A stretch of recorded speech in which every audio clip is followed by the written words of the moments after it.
الحمدللہ الذی جعل الموت والحیات لیبلوکم ایکم احسن عملا والصلاة والسلام علی سید المرسلین وعلی آلہ وصحبہ اجمعین اما بعد فاعوذ باللہ من الشیطان الرجیم بسم اللہ الرحمن الرحیم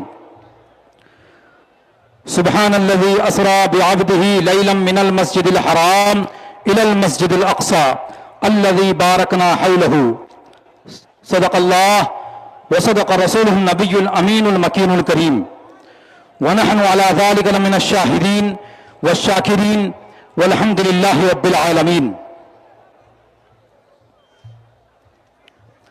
ان الله وملائكته يصلون على النبي یا ایہا الذین آمنوا صلوا علیہ وسلموا تسلیما اللہم صل علی سیدنا مولانا محمد معدن الجود والکرم وآلہ الکرام وابنہ الکریم وبارک وسلم صلاة وسلام علیک یا رسول اللہ۔ معزز سامعین کرام، آج کی شب معراج ہے۔ فقیر کوئی پیشہ ور خطیب نہیں، فقیر کا تعلق قرطاس و قلم سے ہے، لیکن کچھ باتیں عرض کرنا چاہتا ہے۔ حضور سیدی سرکار اعلیٰ حضرت عظیم البرکت ارشاد فرماتے ہیں، وہ کمال حسن حضور ہیں، وہ کمال حسن حضور ہیں کہ گمان نقص جہاں نہیں، یہی پھول خار سے دور ہے، یہی شمع ہے کہ دھواں نہیں۔ معزز سامعین کرام، وہ کون سی شمع ہے، وہ کون سا پھول ہے؟ اعلیٰ حضرت فرماتے ہیں، لہد میں عشق الخشے کا داغ لے کے چلے، اندھیری رات سونی تھی چراغ لے کے چلے۔ معزز سامعین کرام، چراغ تو آپ جانتے ہو نا، چراغ جب جلتا ہے ہدایتوں کا بھی چراغ ہوتا ہے۔ چراغ جب جلتا ہے تو اس کی کچھ خصوصیتیں ہوتی ہیں، کچھ مواصفات ہوتے ہیں۔ جب چراغ جلتا ہے تو اس کے نیچے اندھیرا ہوتا ہے، جب چراغ جلتا ہے تو اس کے اندر سے دھواں نکلتا ہے، جب چراغ جلتا ہے تو جو دھواں نکلتا ہے اس کے اندر بدبو ہوتی ہے، جب چراغ جلتا ہے اور آندھیاں چل جائیں تو بجھ جانے کا خوف بھی ہوتا ہے۔ لیکن یہ کون سا چراغ ہے جس کے بارے میں اعلیٰ حضرت فرما رہے ہیں؟ اعلیٰ حضرت فرماتے ہیں، لہد میں عشق رخ شہ کا داغ لے کے چلے، اندھیری رات سونی تھی چراغ لے کے چلے۔ معزز سامعین کرام، یہ وہ چراغ ہے جس سے اقوام روشن ہوتی ہیں۔ یہ اللہ اس کے رسول کی محبت کا چراغ ہے، یہ آقا کی سچی اتباع کا چراغ ہے۔ معزز سامعین کرام، اگر کسی بندے مومن کے سینے میں آقا کی محبت کا یہ چراغ روشن ہو گیا، زمانہ بدل جائے، دور بدل جائے، لوگ بدل جائیں، سلطنتیں بدل جائیں، یہ چراغ اگر روشن ہو گیا تو قیامت تک روشن ہوتا ہے۔ وہ دنیا کا چراغ ہے جس کے نیچے اندھیرا ہوتا ہے، یہ آقا کی محبت کا چراغ ہے جس خاندان میں کسی شخص کے سینے میں یہ چراغ روشن ہو جائے، وہ روشن ہو جائے گا، اس کا خاندان روشن ہو جائے گا، اس کی نسلیں روشن ہو جائیں گی، اس کا علاقہ روشن ہو جائے گا، مر جائے تو اس کی قبر روشن ہے۔ یہی وہ چراغ ہے۔ اور جو چراغ ہیں آندھیوں میں بجھتے ہیں، یہ نہیں بجھتا ہے۔ کسی ولی اللہ نے فرمایا تھا، اگر اللہ اس کے رسول کی محبت کا چراغ بندہ مومن اپنے سینے کے اندر ایک مرتبہ روشن کر لے تو دنیا کا کوئی بھی گناہ، کوئی بھی عمل اس چراغ کو بجھا نہیں سکتا ہے۔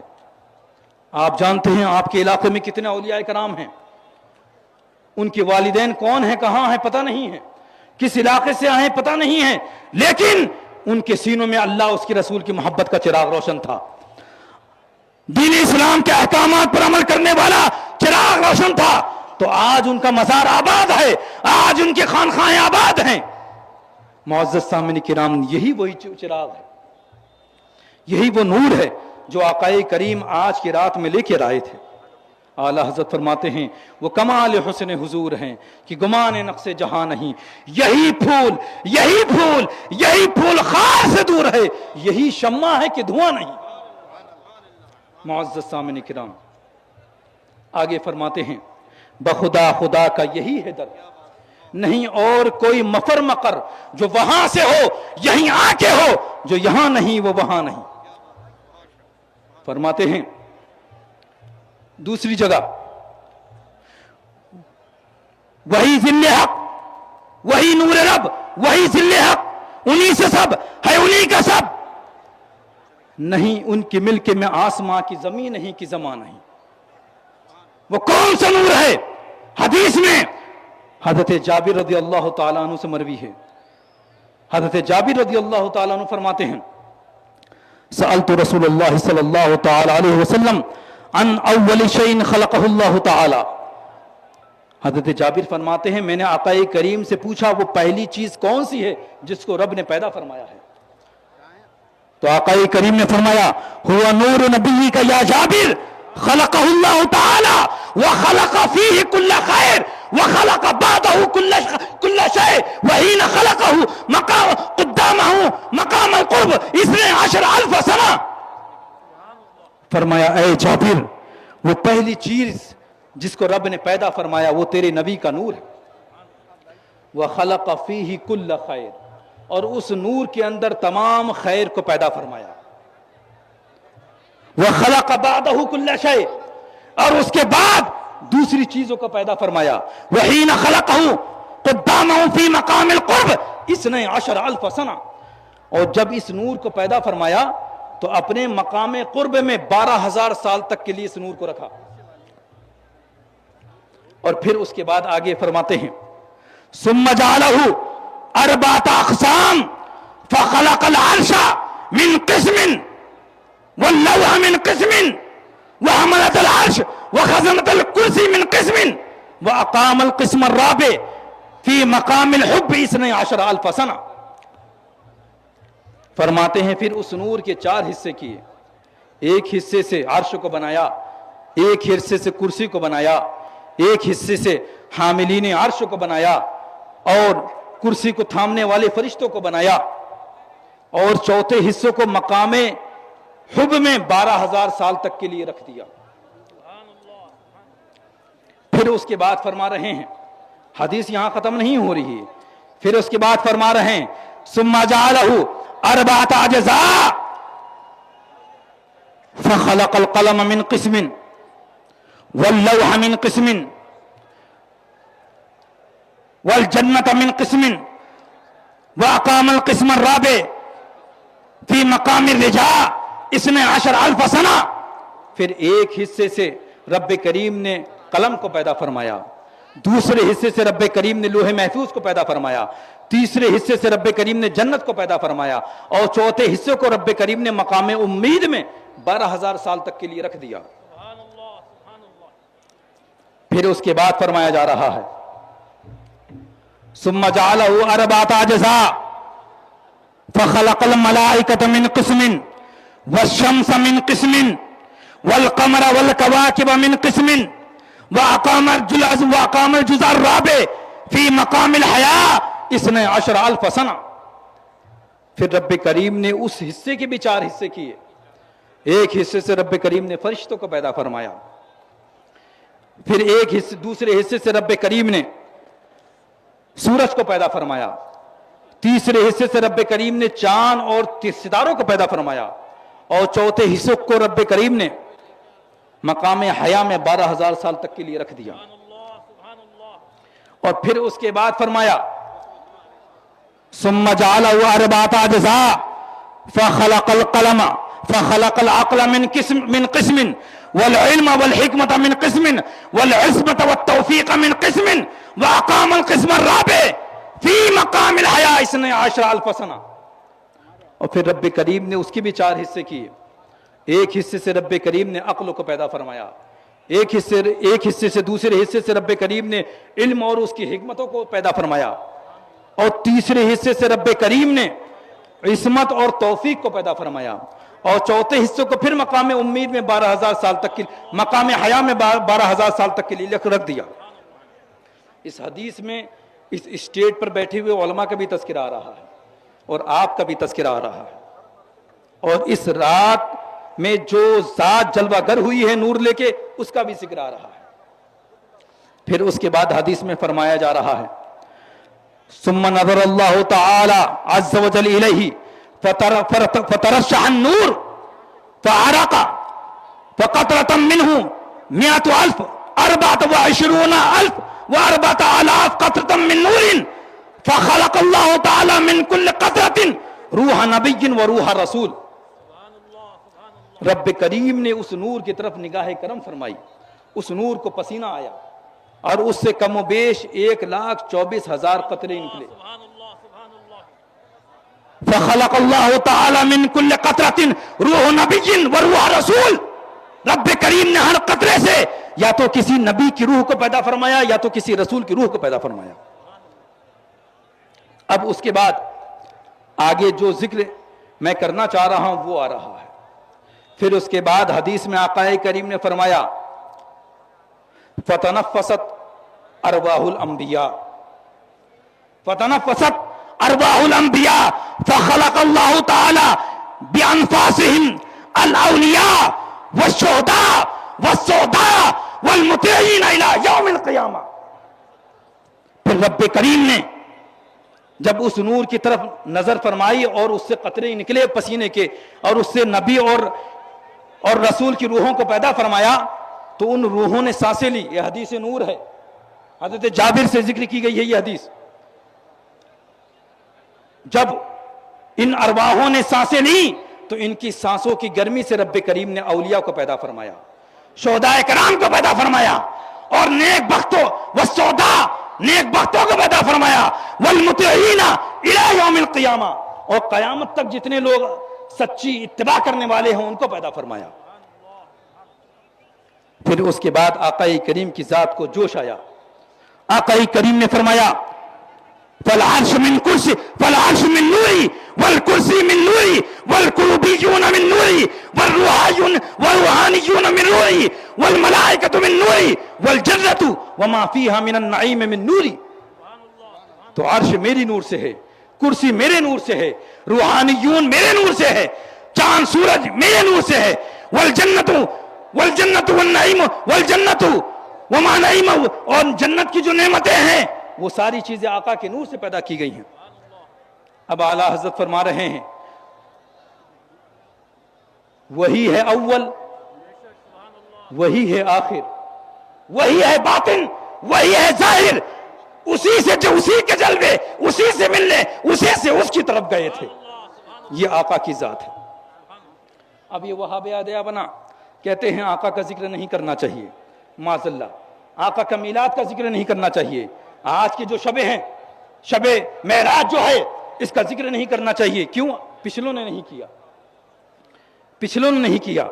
حالانکہ حدیث میں ذکر ہے بعض صحابہ یتذاکرون عند حجرۃ النبی صلی اللہ تعالی علیہ وآلہ وسلم فقال قائل منهم آدم صفی اللہ وقال الثانی ابراہیم خلیل اللہ وقال الثالث موسیٰ کلیم اللہ وقال الرابع عیسیٰ کلمۃ اللہ فخرج النبی صلی اللہ تعالی علیہ وسلم علیہم وقال قد سمعت ما قلتم. بعض صحابہ کرام آقا کریم کی بارگاہ میں آقا کریم کی حجرے کے باہر ذکر کر رہے تھے پچھلے انبیاء کرام کا. فقال قائل منہم آدم صفی اللہ، اس میں سے ایک صحابی نے فرمایا کہ آدم اللہ کے صفی ہیں. دوسرے نے کہا ابراہیم اللہ کے خلیل ہیں. تیسرے نے کہا موسیٰ اللہ کے کلیم ہیں، موسیٰ علیہ السلام سے اللہ نے کلام فرمایا تھا. تیسرے نے کہا کہ عیسیٰ علیہ السلام اللہ کے کلمہ ہیں جس کو حضرت مریم کی طرف بھیجا گیا تھا. آقا کریم نے فرمایا قد سمعت ما قلتم، جو کچھ تم نے فرمایا کہا سب میں نے سنا. آدم صفی اللہ وہذا حق، ابراہیم خلیل اللہ وہذا حق، موسیٰ کلیم اللہ وہذا حق، عیسیٰ کلمۃ اللہ وہذا حق. الا وانی حبیب اللہ ولا فخر لی، الا وانی اکرم الاولین والآخرین ولا فخر لی، الا وانی حامل لواء الحمد یوم القیامہ وتحتہ آدم ودون الانبیاء ولا فخر لی. فرمایا آدم اللہ کے صفی ہیں، یہ سچ ہے. ابراہیم اللہ کے خلیل ہیں، یہ سچ ہے. موسیٰ اللہ کے کلیم ہیں، یہ سچ ہے. عیسیٰ اللہ کے کلمہ ہیں، یہ سچ ہے. لیکن سن لو میں اللہ کا خلیل، اللہ کا حبیب ہوں، مجھے کوئی فخر نہیں. میں بنی آدم میں سب سے زیادہ مکرم اور معزز ہوں، اولین اور آخرین میں مجھے کوئی فخر نہیں. میں قیامت کے دن لواء الحمد کو اٹھانے والا ہوں، جس کے نیچے آدم ودون الانبیاء ولا فخر علی، آدم سے لے کے سارے انبیاء کرام جلوہ افروز ہوں گے. ولا فخر علی، مجھے فخر نہیں ہے. یہ ہمارے آقا کی ذات ہے. معزز سامعین کرام، آج ہی کے تو شب ہے. حضرت ام ہانی کے گھر میں آقا کریم آرام فرما تھے. اچانک دیکھتے ہیں کہ شق سطح بیتی، آقا کریم کے جس مکان میں، جس کمرے میں جلوہ افروز تھے، اس کی چھت شق ہو جاتی ہے. آنے والے آتے ہیں، اللہ کے فرشتے آتے ہیں، اور اس کے بعد اور آقا کریم فرش پر جلوہ افروز ہیں، آرام فرما رہے ہیں، محو استراحت ہیں. اس کے بعد آنے والے فرشتے آتے ہیں، حضرت جبریل امین آپس میں اور جو فرشتے ہوتے ہیں ان سے مشورہ کرتے ہیں کیسے جگایا جائے. آقا کریم سو رہے ہیں. معزز سامعین کرام، تو یہ مشورہ طے پایا کہ آقا کریم کے قدموں کو بوسہ دیا جائے. تو حضرت جبریل امین فرشتوں کے سردار ہیں نا، فرشتوں کے سردار ہیں. حضرت جبریل امین کے سر پر تاج ہے. جیسے آقا کریم کے قدمہائے مبارک کا وہ بوسہ لیتے ہیں، ان کی بوسے کی ٹھنڈک سے آقا کریم کی آنکھیں کھل جاتی ہیں. اور جب وہ بوسہ لیتے ہیں تو ان کے تاج کی جو موتیاں ہیں نا، وہ آقا کریم کو سجدہ کرتی ہیں. اسی کو اعلیٰ حضرت نے فرمایا، تاج روح القدس کی موتیاں جسے سجدہ کریں، تاج روح القدس کی موتی جسے سجدہ کرے. معزز سامعین کرام، یہ آقا کریم کی اڑیاں ہیں. ان کا مقام یہ ہے، آقا کریم بیدار ہوتے ہیں، پھر ایک تشت لایا جاتا ہے، سونے کا تشت ہے. آقا کریم کو لٹایا جاتا ہے، اور یہاں سے لے کر گلے سے لے کر ناف تک آقا کریم کا سینہ مبارک اور بطن مبارک شق کیا جاتا ہے. اور پھر اس کے بعد زمزم کے پانی سے آقا کریم کے سینے دل کو دھویا جاتا ہے.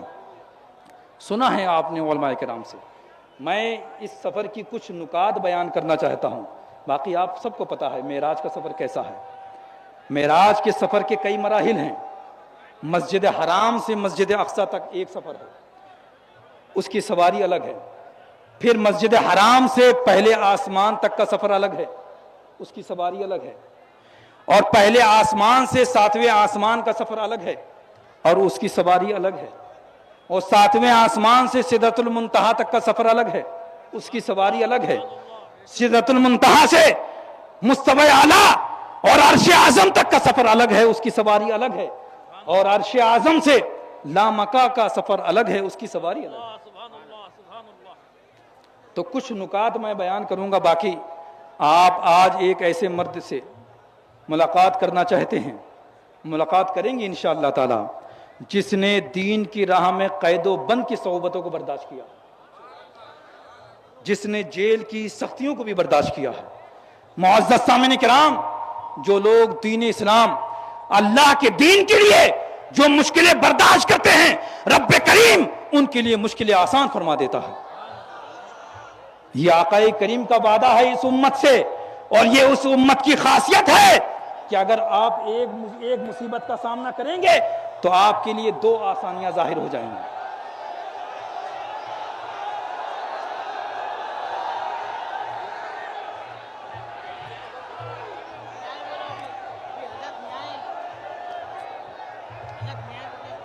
بولو بولو بولو.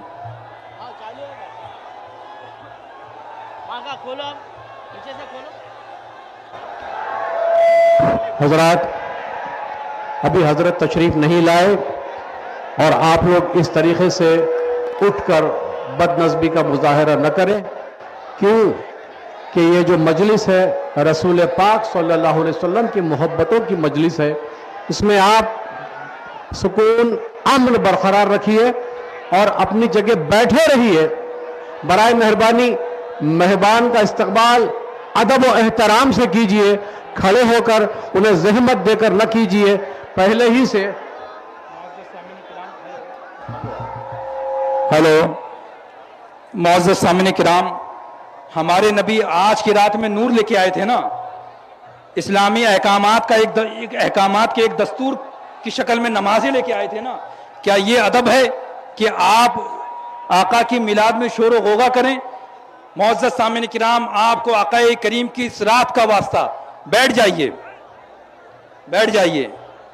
ایسا نہیں ہے کہ آپ کھڑے ہوں گے تو جس کا دیدار کرنا ہے اس کے دیدار سے محروم رہ جائیں گے, بیٹھے رہیں گے پھر بھی دیدار ہو جائے گا. بیٹھ جائیے. ہم اس نبی کی امتی ہیں جو دستور لے کے آیا, جو دنیا کا سب سے بہترین دستور لے کے آیا. سارے انبیاء کرام دستور لے کے آئے, لیکن ہمارے نبی کا جو دستور ہے وہ سب سے افضل و اعلیٰ ہے. بیٹھے رہیے. سارے انبیاء کرام کے دستور میں تبدیلیاں ہو گئیں, لیکن ہمارے آقا کریم کا دستور قیامت تک باقی رہنے والا ہے. نہ اس کے اندر کوئی تبدیلی ہوئی ہے نہ قیامت تک ہوگی. بیٹھ جائیے. معزز سامعین کرام, عرض یہ کرنا تھا کہ آقا کریم کا قلب مبارک سینہ چاک کر کے نکالا گیا اور سونے کے برتن میں زمزم کے پانی سے دھویا گیا. تو یہاں پر چند نکات ہیں. سونے ہی کے برتن کو کیوں منتخب کیا گیا؟ معزز سامعین کرام, اللہ کے واسطے خاموش ہو جائیے. کیا آپ شور و غوغا کریں گے تو کیا وہ ذات کا دیدار نہیں ہوگا؟ کریں گے تب بھی ہوگا, نہیں کریں گے تب بھی ہوگا. فرق یہ پڑے گا آپ کے یہ شور و غوغا کرنے سے کہ جو علماء, جو یہ طالبان علوم نبویہ, جو اللہ کے دین کے یہ عالم, جو آپ کو صحیح سبق دینا چاہتے ہیں, صحیح پیغام دینا چاہتے ہیں, آپ کے شور و غوغا میں وہ پیغام دب جائے گا. اور جو بچے دب گئے ہیں, معزز سامعین کرام, ہمارے نبی تو وہ ہے جو دبے ہوئے کو نکالنے والے ہیں. ہمارے نبی تو وہ ہے جو بھٹکوں کو ہدایت دینے والے ہیں. آپ کے درمیان جو لوگ دب گئے ہیں, معزز سامعین کرام, ان کو اپنے درمیان سے نکالیے, اپنے درمیان سے نکالیے. وہ بھی آپ کے بھائی ہیں. آقا کی یہ شب کی خوشی میں اپنے بھائیوں کا خیال رکھیے. اسی رات کے اندر اللہ کی بارگاہ میں مقام قاب قوسین او ادنا میں رب کریم نے آقا کریم سے جو راز و نیاز کی باتیں کہی تھی, اس میں سے ایک یہ ہے کہ اپنے مومن بندوں کے دلوں کو نہ توڑا جائے. معزز سامعین کرام, آپ کے درمیان جو بچے دب گئے ہیں ان کو بہتر طریقے سے خیال کر کے نکالا جائے.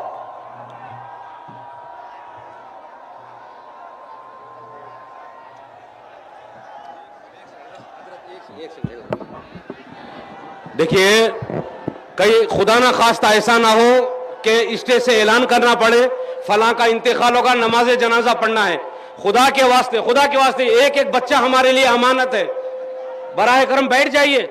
آپ اپنے عالم کی بھی توہین کر رہے ہیں, ان کے خطاب ہونے کے لیے آپ خلل پیدا کر رہے ہیں.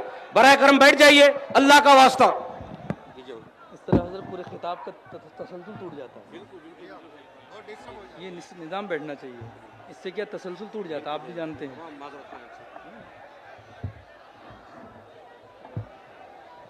ایک مرتبہ آقا کریم کی بارگاہ میں درود پاک پڑھیے.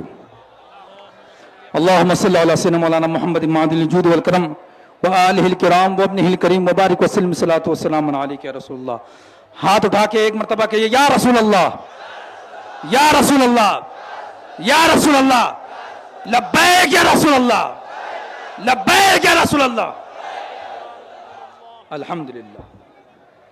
تو معزز سامعین کرام, یہ پوائنٹ کی بات ہے.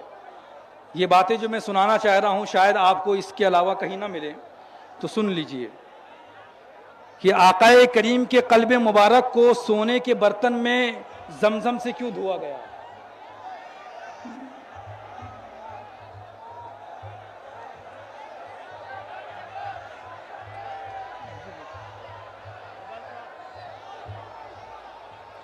شور و غوغا کو کم کریے.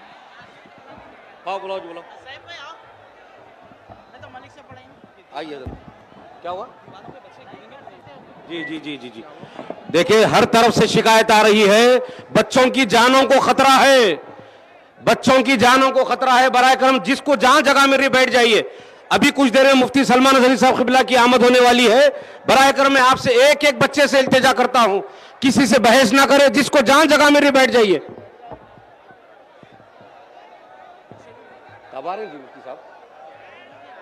فون کرو, فون کرو. لیجیے ابھی کہاں پر ہیں؟ مضمون پورا ہونے دیجیے. معزز سامعین کرام، آپ اطمینان رکھیں، آنے والی جو ذات ہے وہ آئے گی، آپ دیدار کرو گے. اگر آپ اس شور و غوغا کرو گے تو اتنا خرچہ کر کے اتنے لوگوں کو، مہمانوں کو بلایا گیا ہے، کیا سبق جائے گا؟ معزز سامعین کرام، اپنے درمیان تسلی اور صبر رکھیے. ہمارے آقا کریم نے فرمایا، قرآن پاک میں ہمارا رب فرما رہا ہے، ان اللہ مع الصابرین، صبر کرنے والوں کے ساتھ اللہ عز و جل کی ذات ہے. صبر کریے انشاءاللہ تعالی. تو معزز سامعین کرام، عرض یہ کر رہا تھا کہ آخر سونے کے برتن میں زمزم کے پانی سے آقا کریم کے قلب مبارک کو کیوں دھویا گیا؟ تو اس کی بہت سی وجوہات ہیں. بزرگان دین فرماتے ہیں کہ سونے کے برتن کو اس لیے اس کا انتخاب اس لیے کیا گیا کیونکہ سونے کو آگ نہیں گلاتی ہے. چاہے جتنا آگ میں سونے کو گلایا جائے اتنا ہی صاف اور شفاف ہو جاتا ہے، اسی لیے سونے کا انتخاب کیا گیا. دوسری وجہ، سونے کو کوئی بھی زمین، چاہے جتنے دنوں تک زمین کے اندر گاڑ دیا جائے سونا، زمین اس میں تغیر تبدل نہیں کرتی ہے، اس لیے سونے کا انتخاب کیا گیا. تیسری بات، سونے کو ذہب کہتے ہیں. سونے کو ذہب کہتے ہیں، وہ ثقیل ہوتا ہے، دھات میں سب سے بھاری وزن ہوتا ہے اس کا. اور آقا کریم کے قلب پر وحی الہی نازل ہوتی ہے، وہ بھی ثقیل ہے. رب کریم نے قرآن پاک نے فرمایا، اِنَّا سَنُلْقِي عَلَيْكَ قَوْلًا ثَقِيلًا. تو ثقیل چیز آقا کریم کے قلب پر اتاری جاتی ہے، اسی لیے ثقیل چیز جو دھات تھی اس سے آقا کریم کے قلب مبارک کو صاف کیا گیا. اور ایک اور وجہ ہے، سونے کو عربی میں ذہب کہتے ہیں. اہل بیت کرام کی توجہ چاہتا ہوں، سونے کو عربی میں ذہب کہتے ہیں، اور ذہب کا معنی اگر اذہاب لیا جائے تو اس کا مطلب یہ ہوتا ہے لے جانے والا. اگر یہ معنی لیا جائے تو یہ لفظ اللہ عز و جل نے اہل بیت کے تعلق سے قرآن پاک میں استعمال فرمایا. رب کریم فرما رہا ہے، انما یرید اللہ لیذھب عنکم الرجس اہل البیت ویطہرکم تطہیرا. اے اہل بیت، رب کریم کی ذات یہ چاہتی ہے کہ تم سے برائی، تم سے ناپاکی کو دور کر دیا جائے اور تم کو صاف اور ستھرا کر دیا جائے. اور دوسری بات یہ، آقا کریم کا پھر وہ سفر شروع ہوتا ہے براق پر. اب یہاں پر یہ میں بتاتا چلوں، براق کی رفتار کیا تھی آپ نے سنا ہوگا. نگاہ جہاں ختم ہوتی ہے وہاں براق کا پہلا قدم پڑتا ہے، ٹھیک ہے نا؟ براق کی یہ رفتار ہے، رفتار تو براق کی یہ ہے، لیکن معزز سامعین کرام، ہماری نبی کی ذات یہ ہے، ایسے براق پر، ایسی سواری پر جم کر قائم ہو کے بیٹھ جانا، یہ بھی عظمت اور شان والی بات ہے.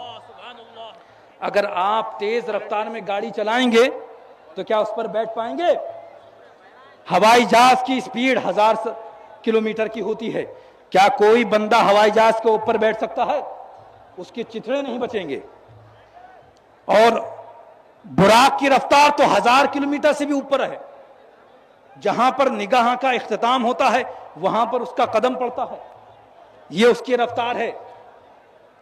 اب ایسی رفتار پر آقا کریم کی ذات کا جلوہ گر ہو جانا، یہ بھی فضیلت والا ہے، یہی عظمت والا ہے. اب معزز سامعین کرام، بہت سے لوگ ایسے ہوتے ہیں جب تیز رفتار سواری پر وہ بیٹھتے ہیں تو تیز رفتار سواری کے ہونے کی وجہ سے ان کو نظر نہیں آتا کہ سواری کہاں سے گزر رہی ہے. اور اگر یہ پتہ بھی چل جائے تو یہ نہیں پتہ چلتا کہ بغل میں کون کھڑا تھا اور اس جگہ کا نام کیا تھا اور کون کون لوگ کہاں کہاں کھڑے تھے.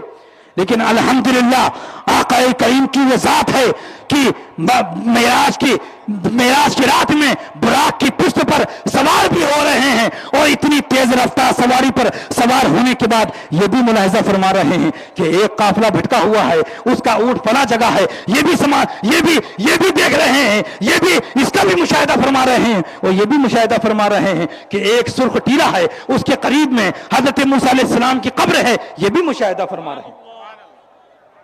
پھر اس کے بعد آپ کہتے ہیں نا، اگر کوئی سواری کر رہا ہے تو دیکھتا ہے فلانا کھڑا ہے، فلانا بیٹھا ہے، میری نبی کی نگاہ کیسی ہے. اتنی تیز رفتاری پر سوار ہونے کے باوجود آقا کریم اس چیز کا ملاحظہ فرما رہے ہیں, اس چیز کو دیکھ رہے ہیں کہ ان موسیٰ علیہ السلام قائما فی قبرہ ویصلی, حضرت موسیٰ علیہ السلام اپنی قبر میں کھڑے ہو کے نماز پڑھ رہے ہیں. اس کا بھی ملاحظہ فرما رہے ہیں. زمین کے اوپر تو ملاحظہ فرما رہے ہیں, زمین کے اندر بھی ملاحظہ فرما رہے ہیں.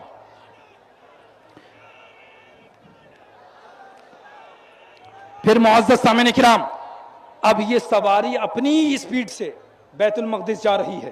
حضرت موسیٰ علیہ السلام اپنی قبر میں, ان موسیٰ فی قبرہ قائما یصلی, حضرت موسیٰ اپنی قبر میں کھڑے ہو کے نماز ادا فرما رہے ہیں. یہ مشاہدہ فرمایا. اور جب براق بیت المقدس میں پہنچتا ہے تو حضرت موسیٰ علیہ السلام وہاں بھی جلوہ گر ہوتے ہیں. ایسا کیسے ہو گیا؟ تو معزز سامعین کرام, براق جو سفر کر رہا تھا وہ براق کی اپنی اسپیڈ تھی, اور حضرت موسیٰ علیہ السلام جو بیت المقدس میں جلوہ افروز ہوئے وہ ان کی نبوت کی اپنی اسپیڈ تھی. پھر اس کے بعد معزز سامعین کرام, بیت المقدس ہی کا انتخاب کیوں کیا گیا؟ من المسجد الحرام الى المسجد الاقصی, مسجد حرام سے مسجد اقصی ہی کا انتخاب کیوں کیا گیا؟ اس کی بھی کئی وجوہات ہیں. اس کی وجوہاتوں میں سے ایک وجہ یہ ہے کہ مسجد حرام, مسجد اقصی کے ارد گرد کے تعلق سے قرآن پاک نے فرمایا الذی بارکنا حولہ, کہ وہ اقصی جس کے ارد گرد ہم نے برکتیں رکھی ہیں. ان برکتوں کی تفصیلات, ان کا ڈیفینیشن مفسرین کرام قرآن میں فرماتے ہیں بیت المقدس کے آس پاس انبیاء کرام کی قبور ہیں, ان کی قبریں ہیں, اس سے برکتیں ملتی ہیں. تو معزز سامعین کرام, پتہ کیا چلا؟ اللہ کے نیک بندوں کی قبروں میں بھی برکتیں ہوتی ہیں. آج آپ کے علاقوں میں اگر اللہ والوں کی قبور ہیں تو ان سے بھی برکتیں ہوتی ہیں, ان سے بھی برکتیں ملتی ہیں. اور معزز سامعین کرام, دوسری وجہ یہ ہے کہ اس رات میں بہت سے عجائبات کو دکھانا تھا. آسمان کے عجائبات, عرش اعظم کے عجائبات, سدرۃ المنتہا کے عجائبات, فرشتوں کے عجائبات, جنتوں کے عجائبات, جہنم کی چیزیں, ساری چیزیں دکھانی تھی. اور وہ ساری چیزیں آقا کریم اپنی امت کو بتاتے تو امت ایمان لاتی نہ لاتی, جھٹلا دیتی. اور امتیوں میں سے ہر ایک کی کیپیسٹی نہیں ہے کہ آسمانوں میں جا کے ان چیزوں, ان عجائبات کو ملاحظہ فرمائے, ان عجائبات کو دیکھے. تو ضروری تھا کہ زمین پر کوئی ایسی جگہ پر آقا کریم کی ذات کو کچھ عجائبات کو دکھایا جائے تاکہ پہلے ان چیزوں کا ذکر کر دیں. اور ایسی جگہ ہو جس کی زیارت کفار قریش میں سے بعض لوگ کر چکے ہوں.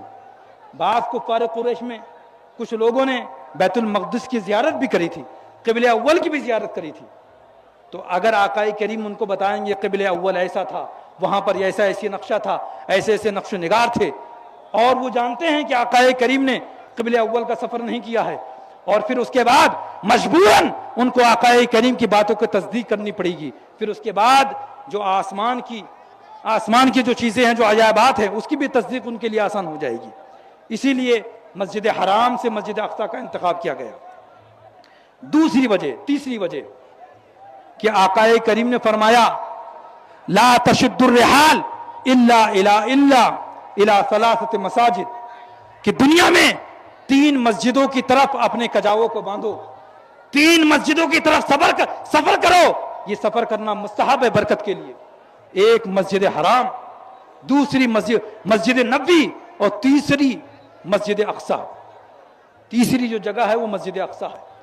تو آقا کریم کو اس عظمت والی جگہ کا دکھا دینا بھی یہ مشیت الہی میں تھا کہ وہ عظمت والی جگہ جس کا ان 3 چیزوں میں ذکر ہے, آپ نے جس کا ذکر فرمایا ہے, اس جگہ کا معائنہ اور مشاہدہ فرما لیں. چوتھی وجہ, بیت المقدس قبلہ اول, یہ قبلہ اول ہے جس کی طرف آقا کریم نے نماز ادا فرمائی تھی. تو اس بات کا اظہار اور اس بات کا علم ہو جائے کہ یہ قبلہ اول ہے, اس لیے قبلہ اول کا انتخاب کیا گیا. 5ویں وجہ, اکثر انبیاء کرام نے مسجد اقصی کی طرف ہجرت کری ہے تو آقائے کریم کو وہاں لے جایا گیا تاکہ مسجد اقصی کی طرف ہجرت کرنے کی جو فضیلت ہے اس میں آقائے کریم کا بھی حصہ شامل ہو جائے. اور دو ہجرتوں میں ایک ہجرت جو مسجد اقصی کی طرف ہے اس میں سارے انبیاء کرام شریک ہیں, اور ایک ہجرت جو مدینہ طیبہ کی طرف ہے وہ آقائے کریم کا خاصہ ہے. معزز سامعین کرام, اور چھٹی بھی وجہ ہے. حضرت کعب فرماتے ہیں اس آیت کے تحت وَاسْتَمِعْ یوم ینادی المنادی من مکان قریب, اس آیت کی تفسیر میں حضرت کعب فرماتے ہیں کہ پورے روئے زمین پر قبل اول وہ واحد جگہ ہے جو آسمان کے سب سے زیادہ قریب ہے. تقریباً 18 میل پورے روئے زمین سے سب سے زیادہ وہ بلند جگہ ہے, آسمان کے قریب ہے. اور قبل اول کے جسٹ سامنے اوپر کی طرف پہلے آسمان کا دروازہ ہے جس کا ذکر حضرت کعب نے فرمایا. اس دروازے کا نام ہے مصعد الملائکہ جو قبل اول کے جسٹ مقابل میں ہے, اس لیے قبل اول کا انتخاب کیا گیا. پھر معزز سامعین کرام, اب یہاں پر نمازیں ہوئی, خطبے ہوئے, انبیاء کرام نے اقتداء میں نمازیں ادا فرمائی, اور اکثر اولو العزم جو انبیاء کرام ہیں انہوں نے خطبہ دیا. آقا کریم نے بھی خطبہ دیا, اس کی تفصیلات علماء سے سنتے رہتے ہیں. میں کچھ نکات بیان کر رہا ہوں. یہاں سے جو آسمان کا سفر طے ہوا وہ ایک نورانی سیڑھی تھی جو یہاں سے آسمان تک تھی, اور اس کی رفتار براق سے بھی کئی گنا زیادہ تھی. اس سیڑھی سے آقا کریم نے سفر طے فرمایا. اب اس کے بعد جب اس سیڑھی سے آقا کریم کی ذات حضرت جبریل امین کے ساتھ پہلے آسمان کے دروازے پر پہنچتے ہیں تو جبریل امین پہلے آسمان کے دروازے پر دستک دیتے ہیں. اندر سے آواز آتی ہے, کون؟ آپ سن چکے ہیں یہ ساری باتیں. وہ فرماتے ہیں جبریل علیہ السلام کہ میں جبریل. تو اندر سے آواز آتی ہے, کون آپ کے ساتھ ہیں؟ کہا ہمارے ساتھ اللہ کے حبیب محمد رسول اللہ صلی اللہ تعالی وسلم. کہا کیا ان کو بلایا گیا ہے؟ کہا بالکل بلایا گیا ہے. کہا مرحبا مرحبا مرحبا. پھر دروازہ کھول دیا جاتا. اب یہاں پر بھی کئی مراحل ہیں, کئی اشارات ہیں. انبیاء کرام کی آسمانوں میں ملاقات آقا کریم کی ذات سے ہوتی ہے. کہیں پر حضرت آدم علیہ السلام سے, کہیں پر حضرت موسیٰ علیہ السلام سے, کہیں پر حضرت عیسیٰ علیہ السلام سے, کہیں پر حضرت یحییٰ علیہ السلام سے, کہیں پر حضرت ادریس علیہ السلام سے, کہیں پر حضرت ابراہیم خلیل اللہ سے. ان تمام انبیاء کرام کی ملاقاتیں ہوتی ہیں. کیوں ہوتی؟ جب قبلہ اول میں تمام انبیاء کرام کی امامت فرما لی, سب سے ملاقات کر لی, پھر آسمانوں میں یہ ملاقات کیوں ہو رہی ہے؟ پھر آسمانوں میں یہ ملاقات کیوں ہو رہی ہے؟ پھر آسمانوں میں اور اس ترتیب سے کہ پہلے آسمان میں حضرت آدم علیہ السلام سے ملاقات ہو رہی ہے, دوسرے آسمان میں حضرت عیسیٰ اور حضرت یحییٰ ابن ابراہیم ابن زکریا علیہ السلام سے ملاقات ہو رہی ہے, تیسرے آسمان میں حضرت یوسف علیہ السلام سے ملاقات ہو رہی ہے, چوتھے آسمان میں حضرت ادریس علیہ السلام سے ملاقات ہو رہی ہے. اس ترتیب سے ملاقات کیوں ہو رہی ہے؟ معزز سامعین کرام, شانتی رکھیے. یہ اراکین ان کی بارگاہ میں گزارش ہے کہ یہ بیٹھ جائیں. ان کو بیٹھائیے.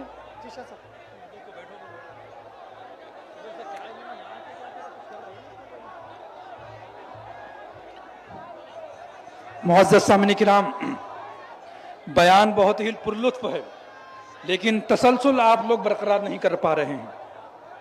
میں کچھ باتیں بیان کرنا چاہتا ہوں.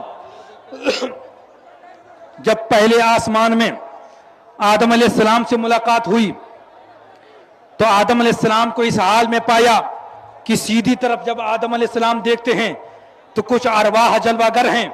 ان کو دیکھ کر آدم علیہ السلام مسکرا اٹھتے ہیں, اور الٹے ہاتھ پر کچھ روحیں ہیں جن کو دیکھ کر آدم علیہ السلام رونے لگتے ہیں. آقا کریم جبریل امین سے فرماتے ہیں یہ کیا ہو رہا ہے؟ ان کے مسکرانے کی وجہ کیا ہے کہ سیدھے ہاتھ کی طرف جو روحیں ہیں ان کو دیکھ کے مسکراتے ہیں, اور الٹے ہاتھ کی طرف جو روحیں ہیں ان کو دیکھ کے رونے لگتے ہیں.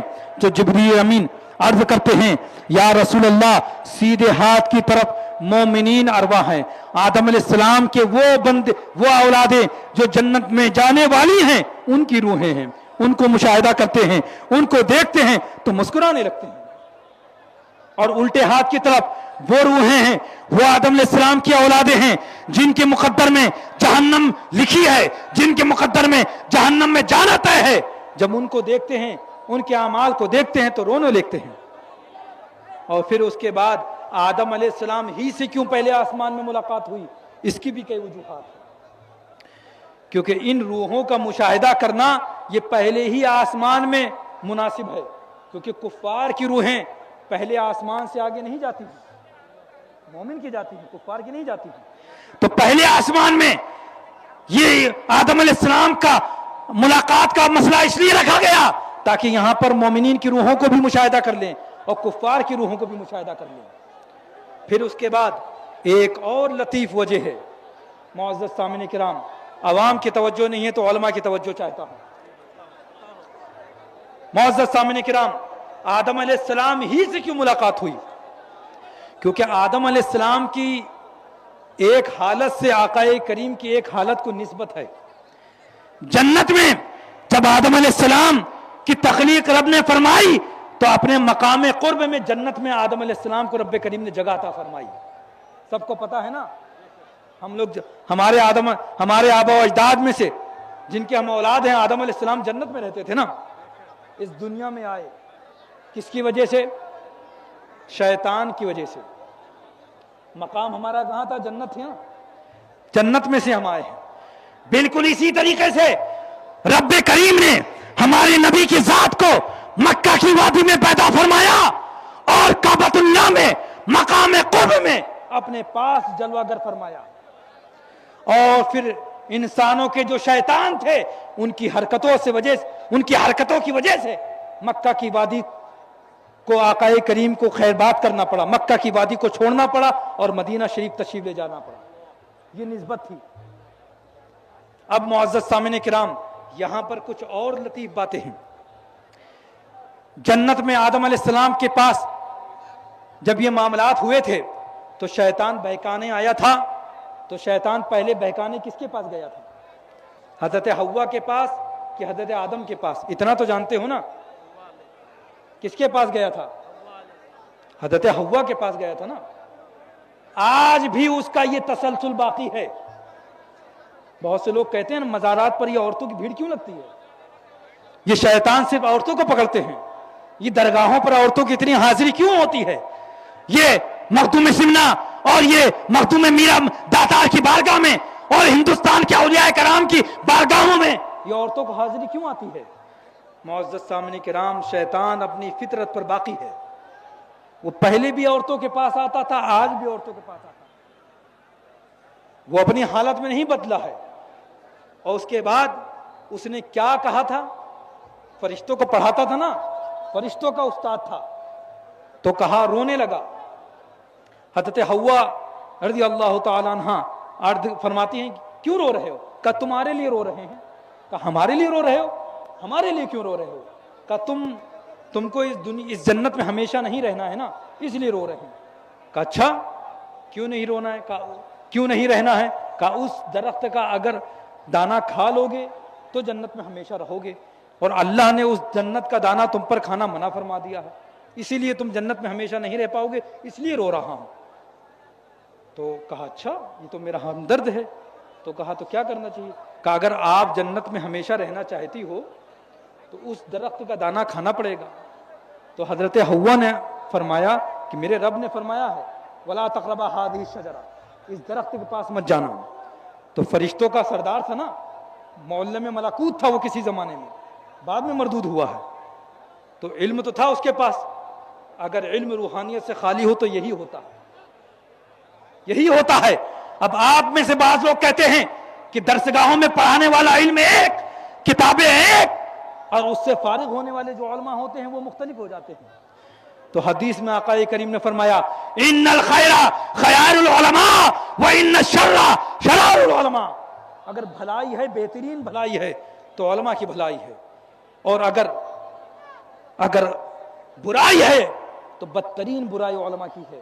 معزز سامعین کرام، یہ سینہ اگر یہ خون میں جو دوڑنے والا، جسم کی رگوں میں دوڑنے والا جو خون ہے، اگر اس کی پرورش رزق حلال سے ہوئی ہے، یہ سینہ زمین ہے، اگر اس کی پرورش رزق حلال سے ہوئی ہے تو علم کا دانہ اگر دانو گے تو یہ نور بن کے نکلے گا، اور اگر اس کی حرام رزق سے ہوئی ہے اور اس کے اندر علم کا دانہ ڈالو گے تو سڑ جائے گا، بدبو دے گا، کچھ نہیں نکلے گا۔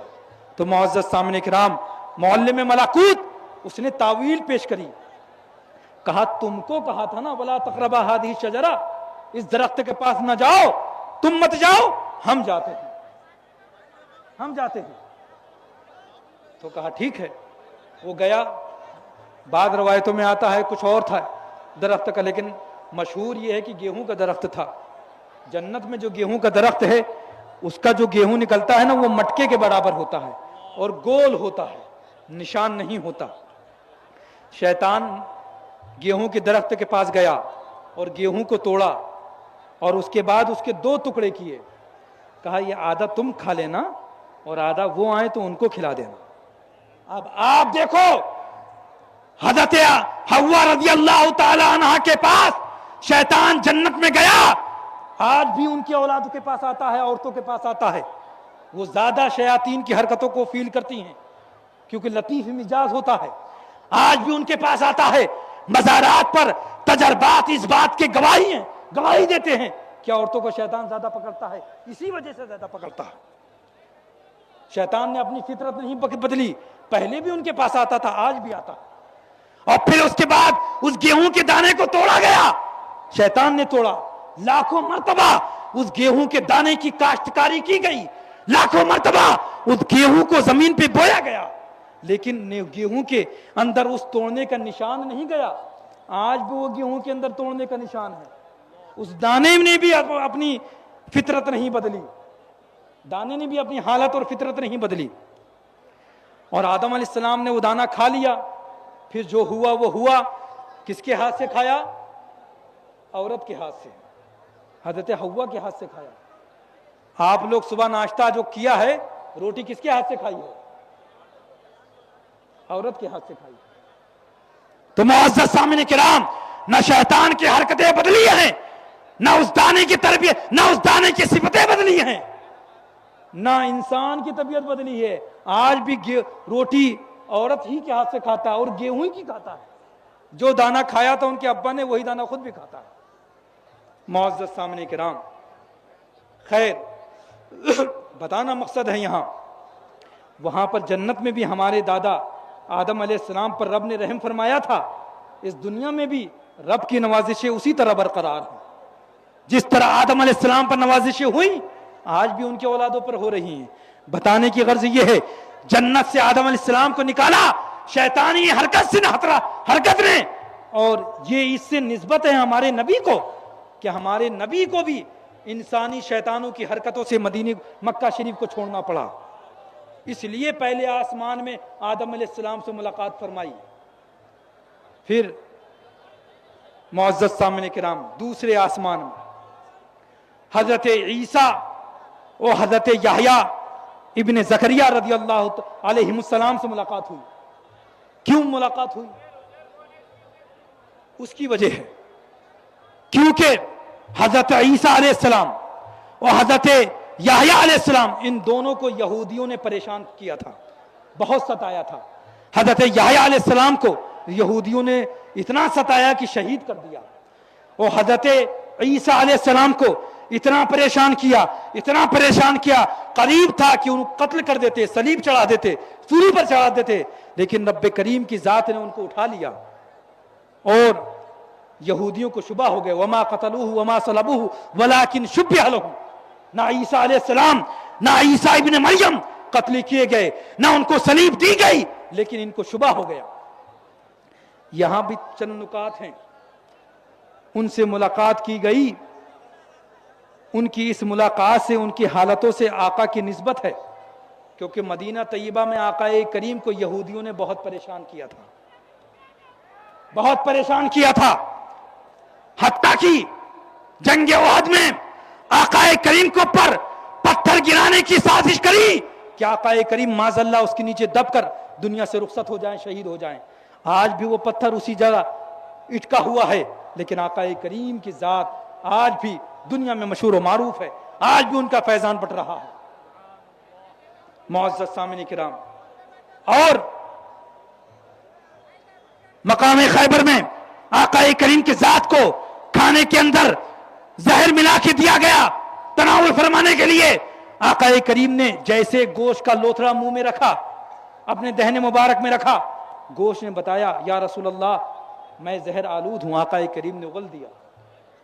فرماتے ہیں حدیث میں ہے، حدیث کی تصریحات میں ہے کہ آخری ایام میں جب دنیا سے رخصت ہوئے آقا کریم تو اس گوشت کے زہر کے اثر کو اپنے حلق میں محسوس کر رہے تھے آقا کریم، اس لیے نسبتیں تھیں.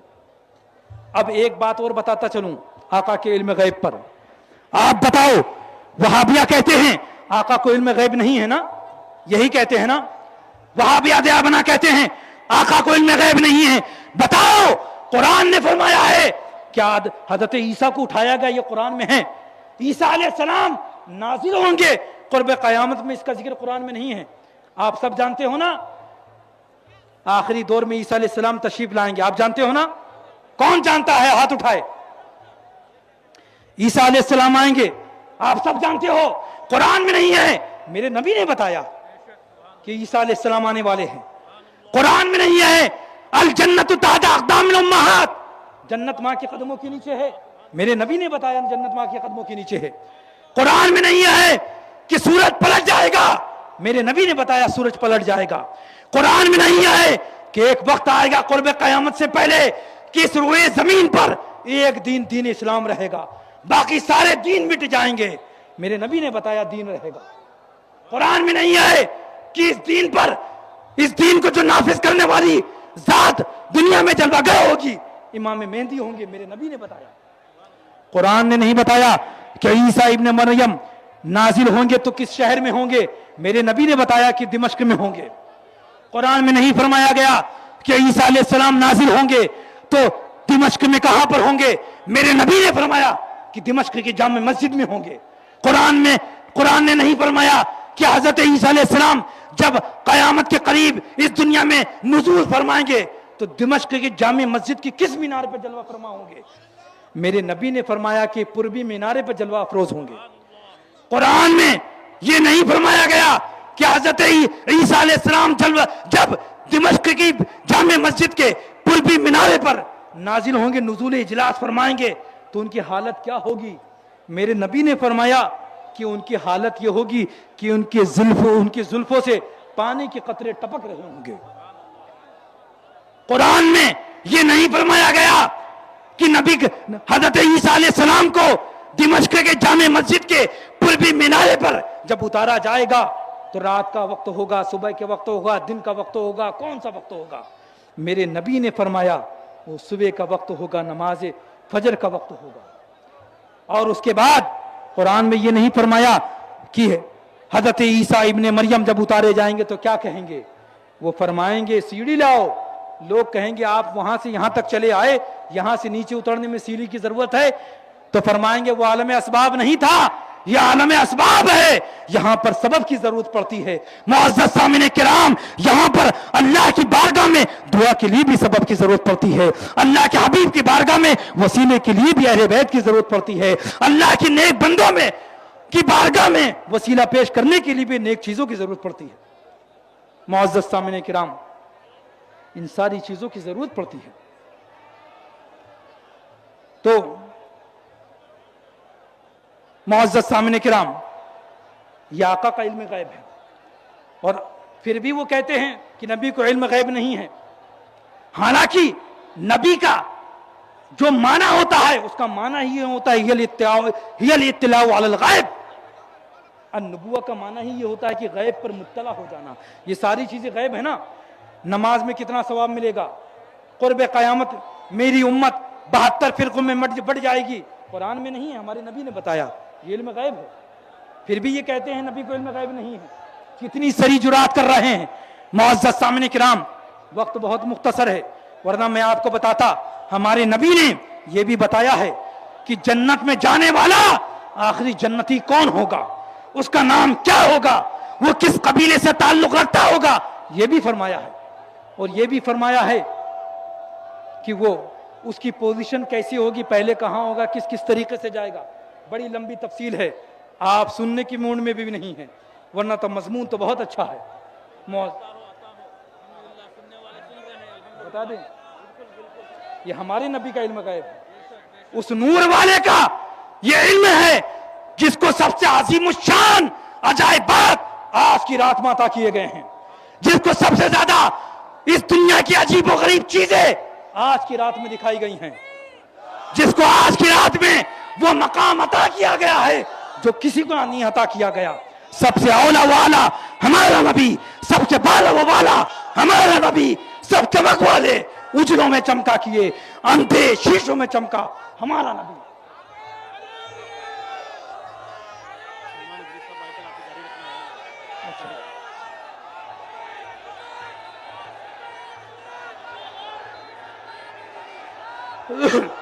معزز سامعین کرام، آپ کو بتا دوں آج اس نور والے کی اس نورانی رات کے اندر آپ یہ پیغام لے کے جاؤ، الحمدللہ اسٹیج پر جتنے علماء بیٹھے ہیں یہ سب جنتی ہیں اور آپ بھی جنتی ہو۔ اس بات کی صراحت اولیاء کرام کی تصریحات میں آپ سماعت فرماتے جائیں، سنیں گے کہ آخری جنتی کی داستان کیا ہے، آخری جنتی کی داستان کیا ہے۔ میرے نبی نے بتایا، بخاری شریف کی حدیث ہے، بڑی لمبی 3-4 صفحوں پر مشتمل حدیث ہے۔ وہ آخری جنتی، اس کا نام بھی بتایا، اس کا قبیلہ بھی بتایا۔ ہمارے آقا کی امتوں میں وہ نہیں ہے، وہ آخری جنتی پچھلے انبیاء کرام کی امتوں میں ہے۔ پتہ کیا چلا کہ وہ آخری جنتی سے پہلے امت محمدیہ جنت میں داخل ہوگی۔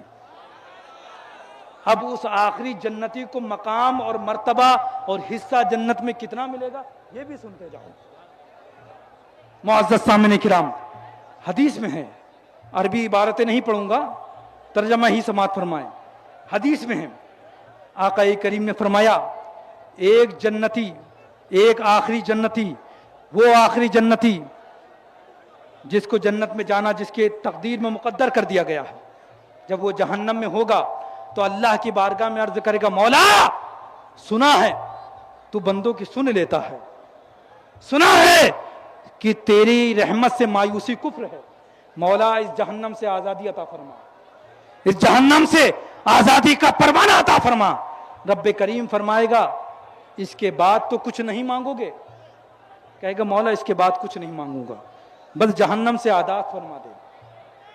تو اللہ عز و جل فرشتوں کو حکم دے گا، اس کو جہنم سے نکالو۔ اس کو جہنم سے نکالا جائے گا۔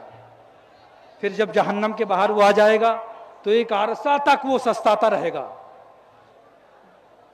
فیل کرتا رہے گا، سکون فیل کرتا رہے گا، محسوس کرتا رہے گا۔ پھر جب وہ تسلی پالے گا، پھر اللہ کی بارگاہ میں دعا کرے گا، مولا سنا ہے تیری جنت کے سامنے ایک نہر ہے، نہر حیات۔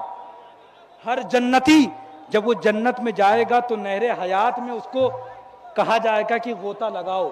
جب نہر حیات میں وہ غوطہ لگا لے گا تو اس کے اعضاء نور والے ہو جائیں گے، اس کا جسم نور والا ہو جائے گا، اس کی پیشانی نور والی ہو جائے گی۔ پھر حکم دیا جائے گا، اب جنت میں جاؤ۔ تو کہے گا، مولا اس نہر حیات کا دیدار کرا دے۔ اللہ فرمائے گا، ابھی تم نے کہا تھا کہ اس کے بعد کوئی دعا نہیں کرو گے۔ تو وہ عرض کرے گا، مولا تو نے تو فرمایا تھا کہ میری رحمت سے نا امید نہ ہونا، اور تجھ سے نہیں مانگوں گا تو کس سے مانگوں گا؟ مولا میری یہ دعا قبول کر لے، اس کے بعد کچھ نہیں مانگوں گا۔ تو اللہ تعالیٰ فرمائے گا، ٹھیک ہے، فرشتوں کو حکم دے گا، اس کو نہر حیات کا دیدار کرایا جائے۔ پھر وہ نہر حیات کا دیدار کرے گا، ایک عرصے تک دیدار کرتا رہے گا، اس کی ہواؤں کی ٹھنڈک محسوس کرتا رہے گا۔ پھر اس کے بعد وہ رب کی بارگاہ میں عرض کرے گا، مولا نہر حیات میں غوطہ لگانے کی اجازت دے دی جائے۔ تو اللہ تعالیٰ فرمائے گا ابھی تو نے کہا تھا کہ اس کے بعد کچھ نہیں مانگو گے. تو کہے گا مولا تو نے تو فرمایا تھا لا تقنطوا من رحمت اللہ, اللہ کی رحمت سے مایوس نہ ہو, اور تجھ سے نہیں مانگوں گا تو کس سے مانگوں گا. تو اللہ تعالیٰ فرمائے گا ٹھیک ہے نہر حیات میں غوطہ لگاؤ. وہ نہر حیات میں غوطہ لگائے گا. غوطہ لگانے کے بعد جب نہر حیات سے نکلے گا تو حدیث میں اس کی تفصیلات موجود ہیں کہ جیسے دانہ اگتا ہے حضرت ویسے وہ انسان اگے گا. اس کے اعضاء دھیرے دھیرے نور والے ہوتے چلے جائیں گے, اور جب تمام اعضاء مکمل ہو جائیں گے تو پھر وہ آواز لگائے گا مولا سنا ہے جنت کے 8 دروازے ہیں, کسی جنت کے دروازے کا دیدار کرا دو. تو رب فرمائے گا تو نے کہا تھا کہ اس کے بعد کچھ نہیں مانگوں گا, اب تم یہ کہہ رہے ہو. تو کہے گا مولا تجھ سے نہیں کہوں گا تو کس سے کہوں گا, اور تو ہی تو پورا کرنے والا ہے, اور تیرے خزانے میں کون سی کمی ہونے والی ہے. تو اللہ تعالیٰ فرمائے گا ٹھیک ہے جاؤ جنت کے دروازے کا دیدار کرو. اب وہ جنت کے دروازے کا دیدار کرے گا, بہت خوبصورت ہوگا, ایک عرصہ تک اس میں محو رہے گا, اس میں گم رہے گا, پھر اس کی تمنائیں جاگیں گی, پھر اللہ کی بارگاہ میں دعا کرے گا مولا اجازت دے دے کہ اندر سے جنت کو جا کے دیکھ لیں. یہ اس ذات کی بات ہے جو ہمارے آقا نے فرمایا آخری جنتی ہے. وہ آخری جنتی پچھلی امتوں میں ہوگا, ہمارے آقا کی امت میں نہیں ہے, یعنی اس سے آگے مقام ملنے والا ہے. معزز سامعین کرام, آواز کرنے سے کیا فائدہ ہوگا, شور لگانے سے کیا فائدہ ہوگا. آپ خاموش رہیے, آنے والا آتا بھی رہے گا, آپ تقریر بھی سماعت کرتے رہیے.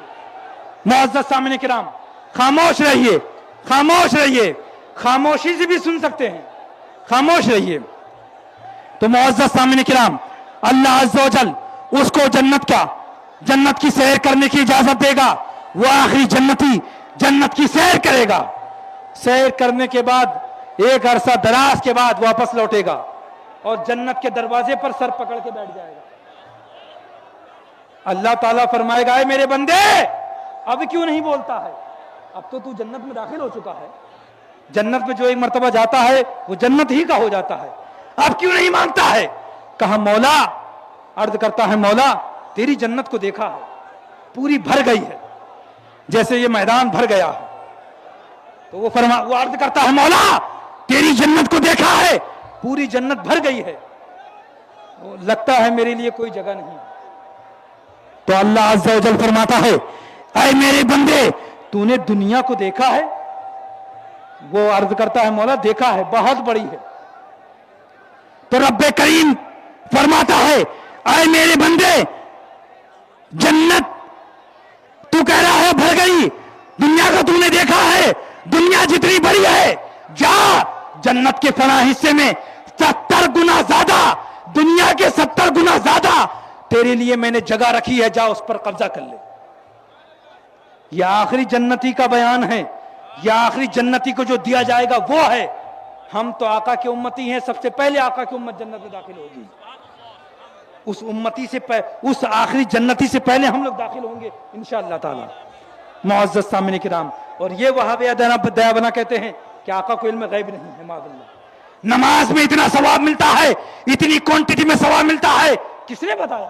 ہمارے نبی نے بتایا, قرآن میں نہیں لکھا ہے. پھر بھی نبی کو علم غیب نہیں ہے معاذ اللہ.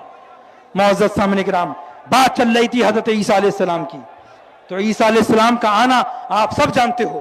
الحمدللہ ہم نبی کی امتی ہیں, ہمارے نبی نے ہم کو بعض ایسے غیوب, بعض ایسے علوم غیبیہ, بعض ایسی غیبی خبریں بتائی ہیں, یہ ساری امت جانتی ہے.